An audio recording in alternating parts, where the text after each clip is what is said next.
En esta oportunidad voy a hablarles acerca de la cura para el alma.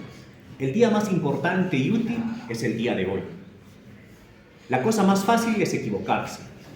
El obstáculo más grande es el miedo. El peor error que nosotros podemos cometer es el abandono. La raíz de todos los males es el egoísmo. La distracción más hermosa, el trabajo. La peor derrota es el desánimo. El profesor más grande, un niño. Nuestra primera necesidad de comunicarnos.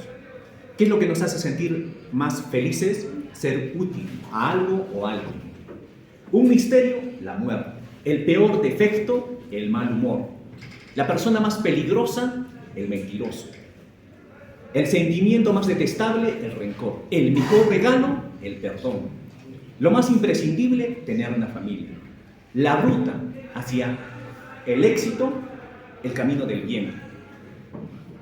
La mejor emoción, la paz interior. La mayor protección, nuestra sonrisa.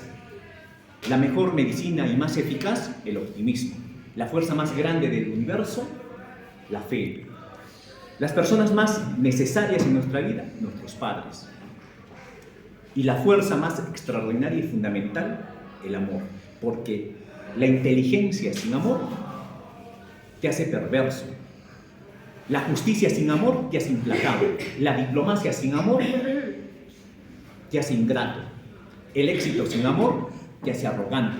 La riqueza sin amor te hace avaro. La docilidad sin amor te hace servil. La pobreza sin amor te hace orgulloso. La belleza sin amor te hace patético.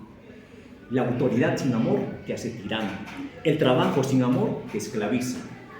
La sencillez y la simplicidad sin amor te quita valor. La oración sin amor te hace introvertido. La ley sin amor te esclaviza. La política sin amor te hace egoísta. Y la fe sin amor te vuelve fanático.